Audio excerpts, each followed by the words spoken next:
You're listening to the Self-Made is a Myth, Make a Difference Together show with your host, Coach Tim Campsall, where we talk with successful business owners to hear the stories of their journeys in building their successful businesses. And more importantly, we recognize the folks who help them excel because we know that achieving business success is not something we can do on our own.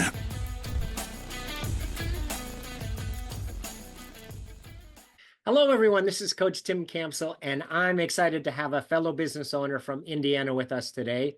And something unique about my guest is that he has shaken the hands of 4 NBA coaches, which we'll have him tell us a little bit more about that in a minute. In his downtime, he enjoys reading and watching his kids play sports, and he's most proud of how he's lived his life, balancing travel sports along with owning his business for 20 years. It's my pleasure to welcome Ryan to the show today. Hi, Ryan.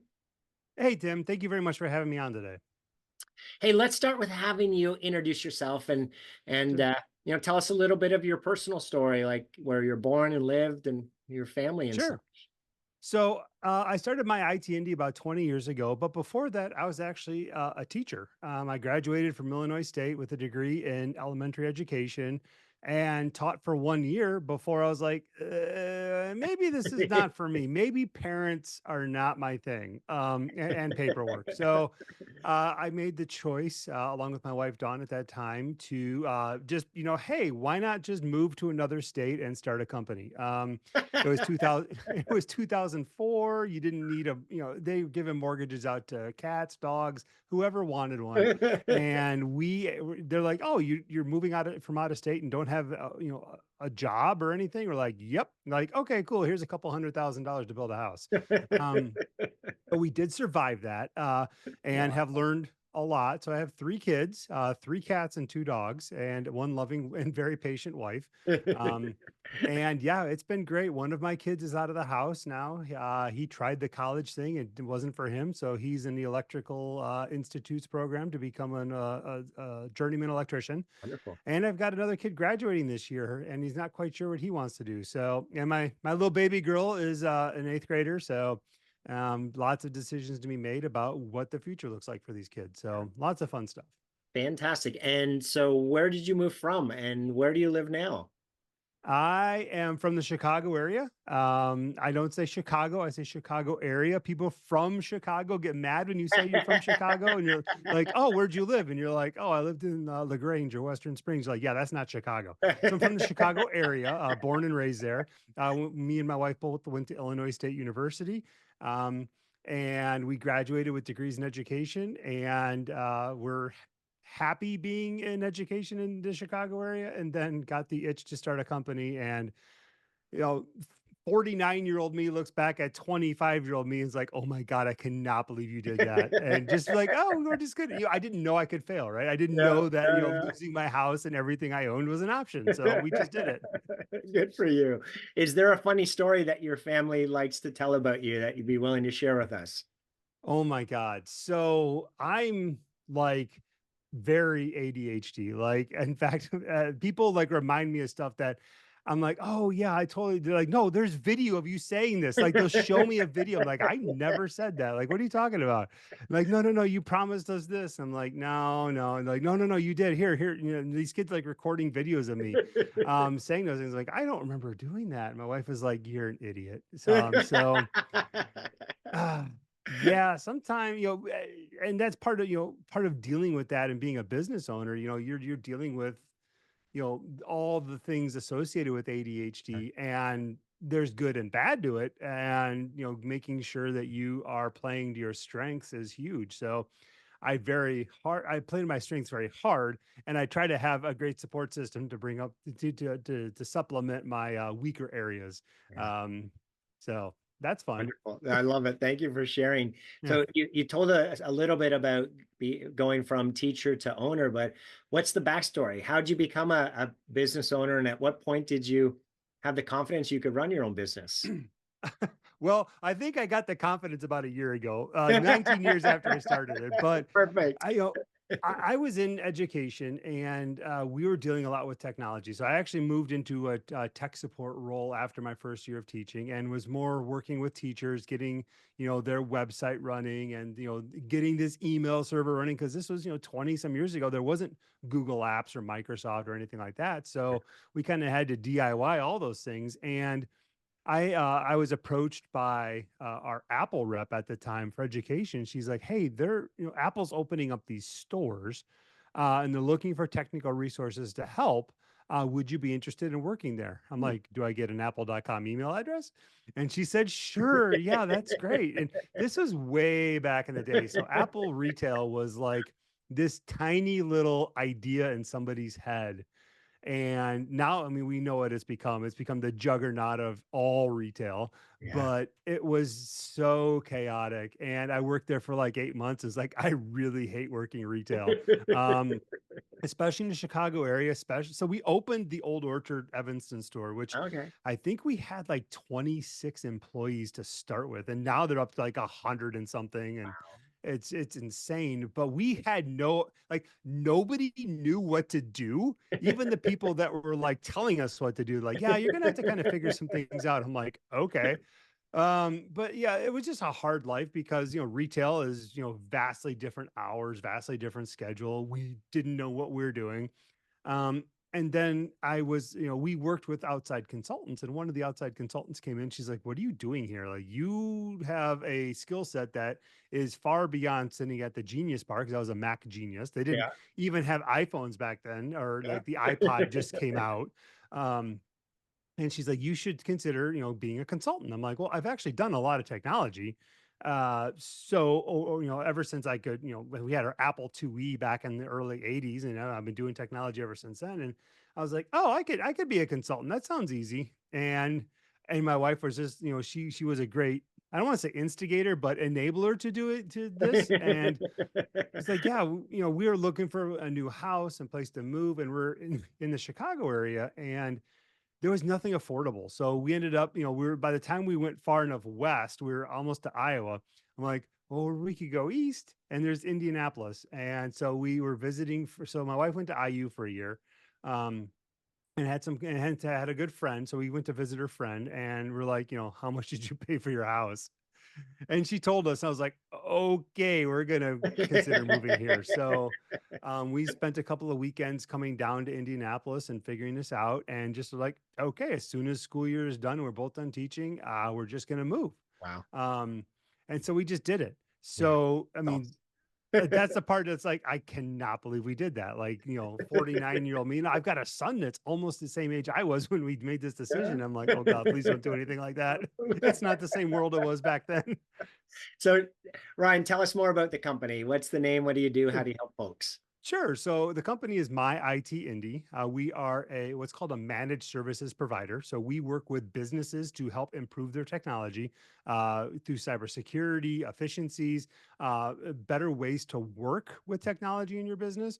And probably the hardest thing for me to understand when I got started was the fact that no level of service you can deliver matters if you don't know marketing and sales. Yeah. Um, if nobody knows, this is not the field of dreams. If you build it, they will come. That does not work. Um, and I wish, and this was, even, there was no social media there. Like, you really didn't have like a cell phone or a smartphone. Like, it was really hard to market back then. And I wished I would have known better how to do that. Um, but actually about 4 years ago, we decided to be serious about this because we kind of had a lifestyle business, like one, maybe two employees, had an office, didn't have an office, kind of, work from home or whatever. And kind of, we could pay the bills. And, at the end of the month, we had a little bit of extra money. It was like, cool, we're successful. Um, and then I started marketing. I was like, okay, I kind of want to build this. I'm not any younger. I just turned 49. So, about 4 years ago, we're like, okay, let's start marketing this and getting our acts together. Well, lo and behold, none of our systems could handle the marketing. So Mm. we got our marketing engine, which took us, it's not fast. So any business that's going to start marketing, you're not going to get results immediately. Let's just get that out there. Let's rip that band-aid off. Be like, if you give marketing 60 days to be successful, you're going to fail. Yep. It took us like a year and a half to get everything done. Mm. That included a new website with SEO. That included, customer success stories, a marketing campaign, list building, social media content, social media presence, and becoming a subject matter expert. So those things all take time. None of it goes fast. So Mm. very quickly after that started working, we realized, oh yeah, like our sales process sucks. So then we had to go back and build a sales process and start that. And then we're like, okay, cool. Now we get the people from marketing over to sales and like, oh wow, our onboarding sucks. Okay, then we have to fix onboarding. Then, Yeah. we get the customers in onboard and they're like, oh wow, our support sucks. Then we had to, by the time we're done, we like literally rebuilt our entire company. Yeah. And that's when I really became an owner. Like I'm like, okay, I need to work on it and not in it. Mm. So Yeah. over the course of those years since then, I've been slowly firing myself from all roles. Like if you get me on a support ticket, like I'm sorry, like I just everyone else is busy and you get me. So it's interesting. So now I'm doing more like the financials. I'm the salesperson because I enjoy doing it and I'm good at it. Um, Good but for you. everything else, we have an operations manager, we have a service manager, we have technicians, we have, remote and on-site, like we have software development, we do website, we do all these things, but I'm not doing it. Yeah. And Good for that's you. the ownership part of it. Yeah, that's awesome. Hey, Ryan, share a story where someone pushed you or inspired you that you could do it, and maybe even you didn't, though you didn't think you could, and the impact that person had on you. Oh man, so when I was starting out, I had a mentor. He's not in Indianapolis anymore. He's actually out in California, and he was like our first business client. And he sat me down and was like, "Look, you're clearly new at this." Um, and this was, God, probably 2 or 3 years after we started up. So we started managing their company. Um, and it was kind of a break fix environment. So what break fix is, like, if it's broken we fix it. So Yeah. if it's time and materials, so it's not a managed contract that we do now. So the difference is that your bill under time and materials could spike up and down, up and down, up and down, up and down, and there's no consistency. Whereas a managed services agreement, it's consistent all the way across the board. And if it takes us longer to fix something, that's money out of my pocket. So we were the old school method.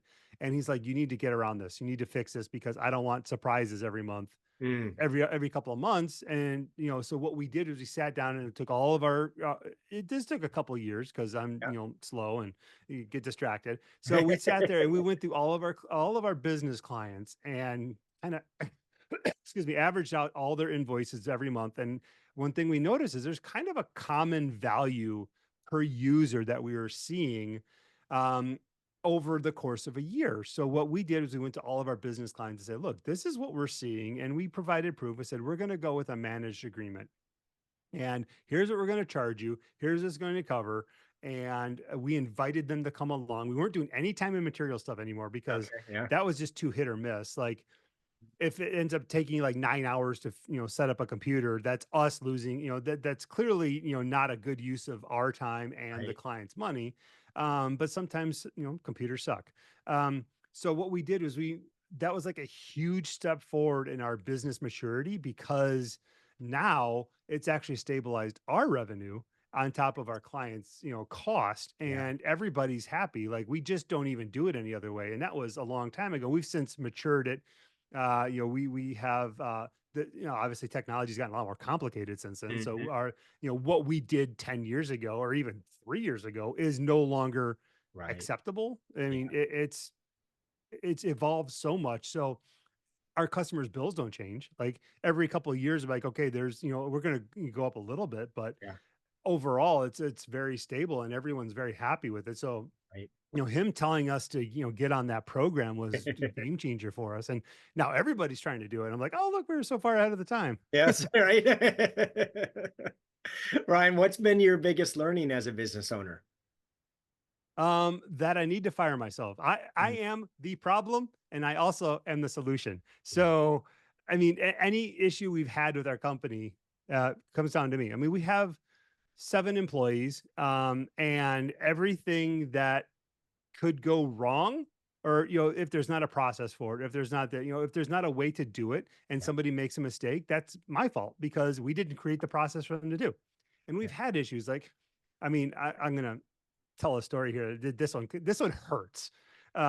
So we had an issue. So we were migrating back-end platforms to manage our company. Well, we had a ticket in the old platform that didn't make it to the new platform. Ah, And it was one ticket.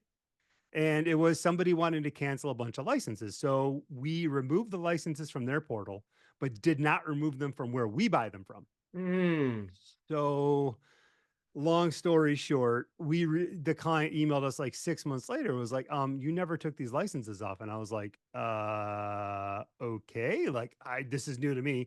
So I went back and I looked, logged back into our old system, was like, oh no. okay. Yeah, you're right. $1,900 later, we're working through a refund. Um, and I was just like, there was no process to do it Yeah, properly. yeah, So what we did was we went back and said, okay, how can we remove this from happening? Because first time it's on me. yeah, Totally agree. Second time, not on me. yeah. If you screwed up, then there's a problem. So now we've got only, we've changed our process. Only managers and decision makers can make changes that affect finances. Yeah, So anybody needing to add or remove a license has to get the ticket or the process signed off on before right, they can make the change. So right. somebody is responsible for it and somebody owns it. Yeah, Because awesome. if it's just kind of nebulous and hanging out there, like, oh, it'll get done, nobody owns it, nobody gets it done. So Yes, yeah, yeah.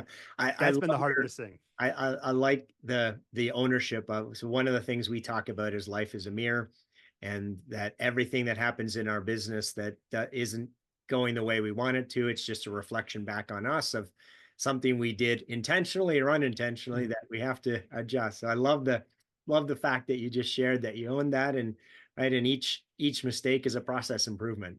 Yeah. Exactly. I just hope they don't cost too much. Yes, right? Yeah, there should be a forum for us to all be able to lament on all of the stupid errors we made and how much it cost us, right? Well, that's actually an excellent thing. So I joined a peer group last year of other business owners in the IT space, and so we meet once a month remotely, and then like once a quarter in person, and we share our finances and all that stuff. And that's exactly what that is—a place for us to.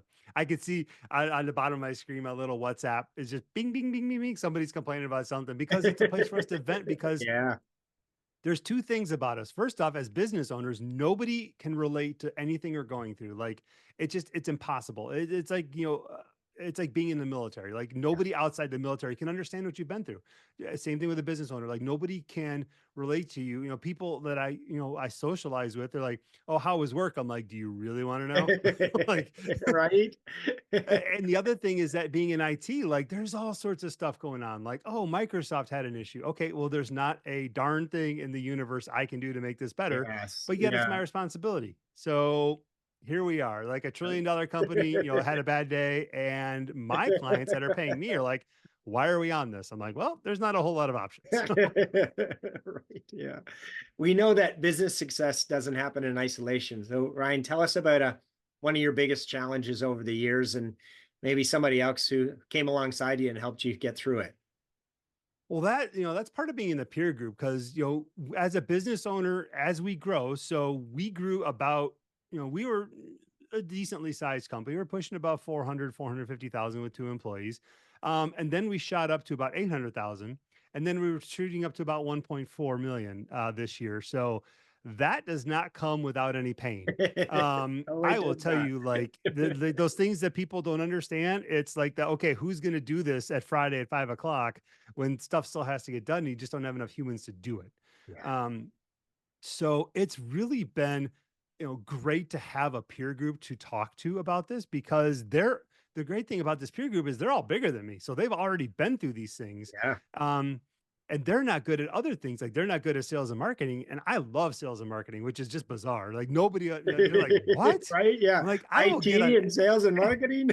I know. I'm like, I'll get on a podcast and talk about whatever you want. I don't care. Like business ownership, IT stuff, being a dad, being, all these things, like being a husband, being all these things. And I just don't care. Like I've been a public speaker, like, hey, you have 10 minutes to go. Or we need someone to fill in. Here's, can you speak in 10 minutes? I'm like, about what? And they're like, we don't even care. I'm like, sure, I got this. I'll just get up there and I'll talk. Um, as everyone can clearly see from me right here. So it's been great to bounce things off of other people that are going through the same things you are and that can offer you advice and guidance to get to the next step, because owning a business is ridiculously hard. Because we're sitting there, I'm looking at my notifications in the bottom here, and they're going haywire internally, but not all of them are something I need to deal with. Yes. The Right. ones that I need to deal with, I will, but I need to, back off.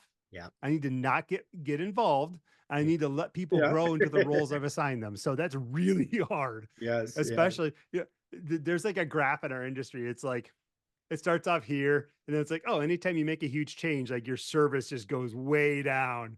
And then as everything gets better, it starts coming back up again. So we're kind of like right here, it's coming back up a little bit. Everyone's kind of getting into their roles, and everyone's doing a good job, but we're all blazing trails here. Like there's no script for any of this outside of, well, somebody else did this thing. Let's try that and see how it Yeah. works for us. Yeah.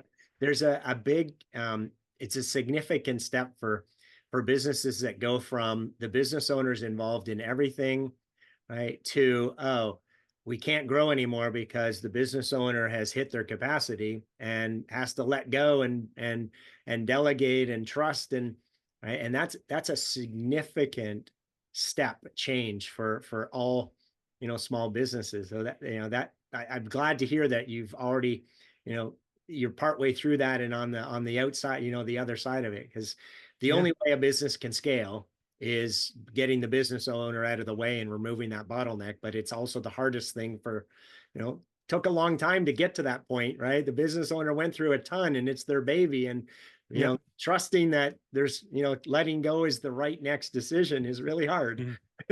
It really is. And I mean, you take all the other things into consideration for this, and then you deal with the fact that the job market is absolutely bonkers. Hiring people is so difficult. I, I understand that people were paid a certain amount during COVID, but that money is gone Yeah. and businesses aren't paying that much. So expectations have to be set, and realism has to take effect here, because hiring during COVID was absolutely bonkers. We were hiring for a level one tech job, and people were wanting like 80, 90, $100,000 for this position. I'm like, I'm sorry, this is, first off, you didn't read the job description because it Yeah. literally Yes. says the salary range in there. And you got let go from a position that paid that much because they didn't want to pay you that much. And now Yeah. you still want to make that. And I get that. Like you set your finances personally at that level. It's a very difficult thing to do, but I can't just print money. I'm not the federal government. I can't just print more money to give you. So it's been a balance of that. And we've actually made the decision. We have hired some overseas people to do work for us, and the results have been fantastic. Yeah. And one thing I'll say is that nobody understands that level of employee like loyalty than a small business owner that's gone through this, because we had an issue where we were hiring, and I would say 75% of the people who scheduled their own interviews with us didn't show up. Yeah. When I was trying to hire local people, they just didn't show up. They ghosted us, didn't show up, didn't do anything. And I was like, well, that's kind of terrible. And Right. we posted this same, and we did hire somebody, we did find somebody, but it was like not off of Indeed, not off of LinkedIn. It was actually somebody, it was the good friend of my oldest kid. He was graduating with a job in cyber security and wanted a position, didn't want to work corporate. Said, Yeah. great, come on board. He's been fantastic. But we took the same job description the next time, took out the on-site portion because obviously someone who oversees Yeah. is not going to go Yeah. on-site, and then posted it on a job board for hiring Philippines technicians. Yeah. I had 100% rate of showing up to the interview, Yeah. and actually it was a hard decision because there was like 6 to 7 good people to hire, Yeah. and it was actually, oh, like I need to make a decision. Like there's a lot of good talent over here. So we've since expanded over there. We're up to 4 employees over there. It's just because, you know, for the money, Yeah. if you have good processes in place and you work in an industry like ours, there's no reason to say you can't Yes. hire somebody overseas. Absolutely. VAs, perfect. Operations, great. Level one support, level two support. We've even got some Microsoft Dynamics coding people over there. Like Yeah. for the money, I can make this work better, because that would probably be about $500,000 in payroll if I was Yeah. here. Yeah. Absolutely. Yeah. It's And great. It's a great resource. Yeah. It's absolutely great research and properly managed. It's a fantastic offering to your business, properly managed. Yeah. Well, I love that term too, properly managed, because there's this terrible word that gets thrown around all the time about micromanaging, right? I don't want to be micromanaged. I don't want to be a micromanager. What we say is every new employee needs to be micromanaged until they're delivering results. So Yep. just take out the micro and say everybody needs to be managed to results, Mhm. right? And the level of management will change as you grow and develop in your role, but you're going to be managed because that's the only way to make sure you're delivering on expectations. Exactly. And with our industry being as complicated as it is, like you can't make a mistake. It's going to cost us money, Yes. or it's going to, even worse, it's going to cause an issue at a client. So we have to make a process for everything. Yes. Yeah. Amen to that. Every Yeah. company, listen to that. Everyone who's paying attention, even if you're not in IT, you need a Yeah. process for everything. That's how you get out of the day to day and have your team Yep. run the business for you. Hey. And I am not a process person in any way, shape, or form. Let me clarify that. Like, I am the anti-process. I'm like, that sounds great for everyone else to do. I'm not going to do that. Right. Hey, I'm going to put you on the spot here a little bit, Yep. Ryan, and ask you to pick three people in your business owner journey that you're most grateful for them being there to help with your business's growth. So, who are those three people and how they help you? So one of the people is, ironically enough, my accountant, Daniel Kinnaman. He's a great friend of mine. And he gave me some great advice and has been helping us achieve financial maturity as we've grown. Um, and he's been just a great resource. Plus, he's a client of ours. We kind of swap time back and forth just to make sure my accountant's not getting hacked, and we stay Right. out of the IRS crosshairs. So it's a mutually beneficial relationship. It's been great. And with his help, it's really been a game changer financially for our company. We got our numbers, like our numbers add up Yeah. to where they're supposed to be, and Yeah. I know where they're going. The other person is, oh God, what the heck is her last name? I just called her Carol. Hang on, I got to be totally bad. I'm being my ADHD self here. She literally just emailed me. Carol Shep. She's from our bookkeeping company. So two financial people. Mhm. Um, so she was with Bottom Line Advisors, and they are now Beyond Accounting. They were since bought out, but she has helped us again know where our numbers are at, because if you don't know where your numbers are at, like I said before, Yeah. oh, we had money in the bank at the end of the month, great, we're successful. Absolutely not. Like that does not do anything. When you have employees, you need to train and get certified and all these things. Like you need to know where your money's going. Yeah. And as a business owner with ADHD, I really need to know where my money's going, because shiny objects are cool. Um, so she's really tightened it down. I just got an email from her. It's our quarterly financial report. Yeah. I sent it over my accountant, and he puts it in little words so I can understand. But basically, he explains, and he's like, okay, so you're making this amount of money. You need to do this. Yeah. Otherwise, you're going to get whacked with a tax bill next year. So, as much as I enjoy paying taxes, I want to make sure that that the government gets as, I don't want to say as little money as possible, but let's be honest, like they're going to waste it on something. Um, so I'd like to keep that either in my employees or in my business. Yeah. And did they help me achieve those goals?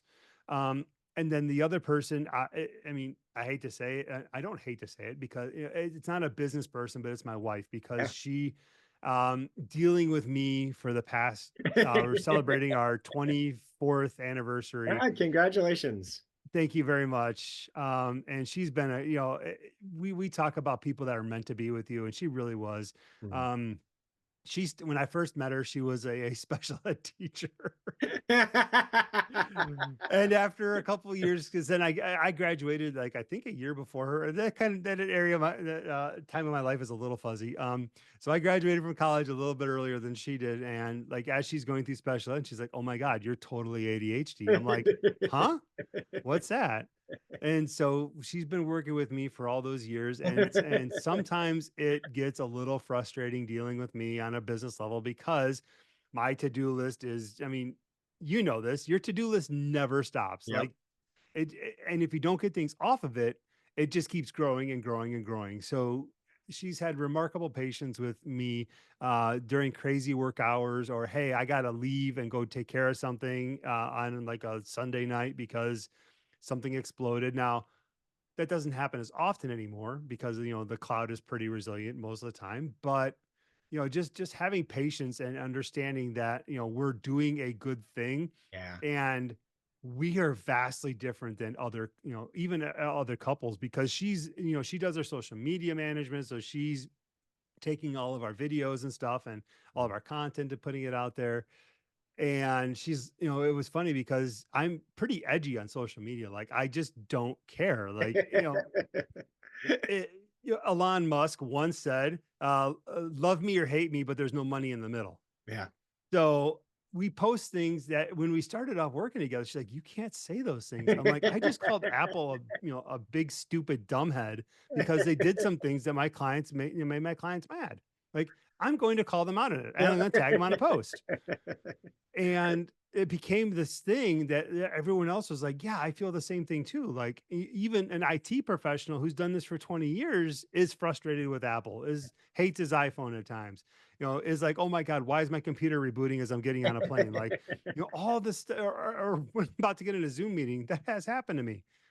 We deal with the same stuff you guys do. And and I'm building that, you know, it's not a subject matter expert, but it's like making us seem, making us appear more human, right? I Yeah, mean, yeah, of we are course. very human, but Yeah, social media is absolutely. very distortive in that. And, you know, uh, now we've got a pretty decent following, and she's been like, okay, you were right about that, but can you get your list done? Like, there's these other things that need to, and I'm like, fair enough. So, So she's been a great partner in all this, and she's tolerated me for a long, long time and been fantastic. I love it. That's awesome. It's important to have that support at home because, as you mentioned earlier, being a business owner is a tough gig, and if we don't Hmm. have somebody to journey it with us, it can be a little Yeah. overwhelming.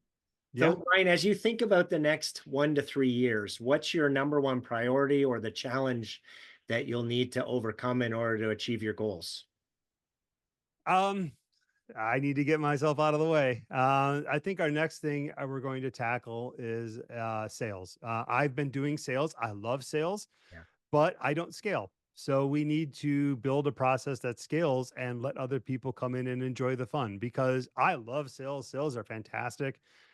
It's truly bonding with with a prospect and be like, yes, I can take you from where you are now to where you want to be.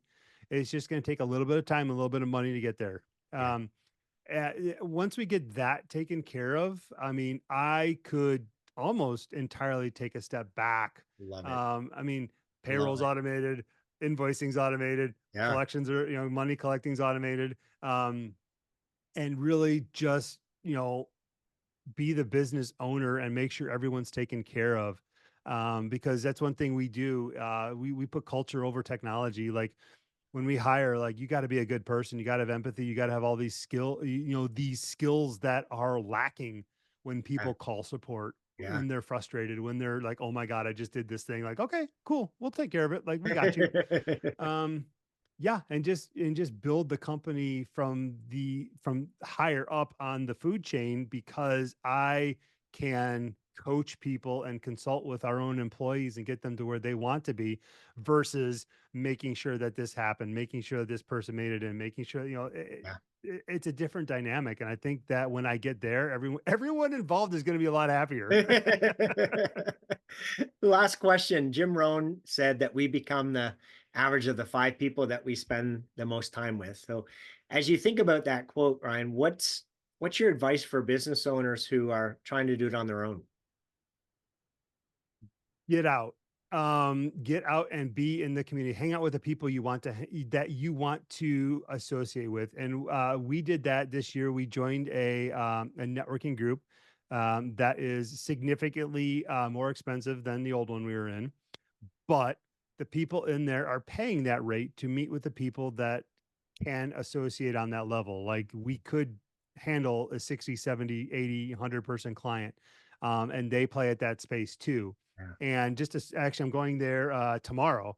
And it's just a fun time because you're dealing with people that are successful at a different level than where we're at. Like, I want to get to their level. I Yeah. want in my peer group, I want to get to their level, and and all these things, I want to get to their level. And I'm so damn stubborn. I'm like, I'm not going to stop until I'm the best one here. So we're just going to keep swimming. I love it.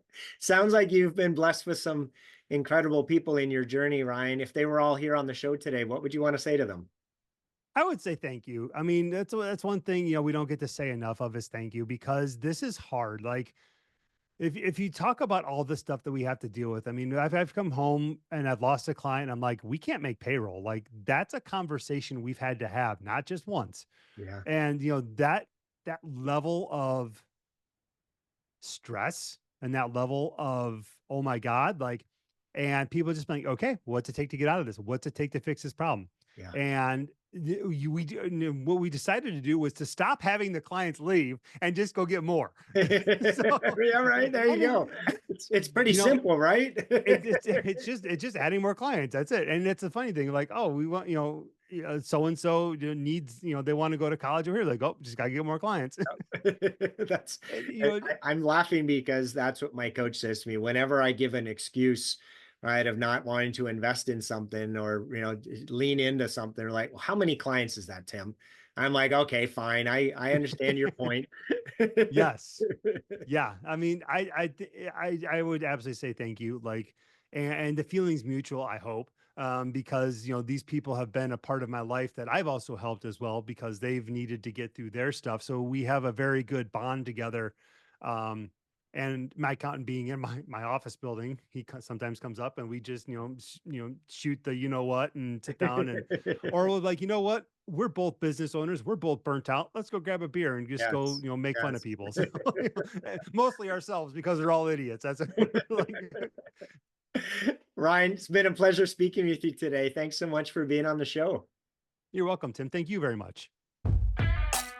Thanks for listening to the Self-Made is a Myth show. Please help spread this movement by liking and subscribing to our show and following us on Facebook and LinkedIn. To join our movement, go to bemadtogether.com. Okay, folks, that's a wrap. Please pay it forward and be sure to tune in next time to the Self-Made is a Myth podcast.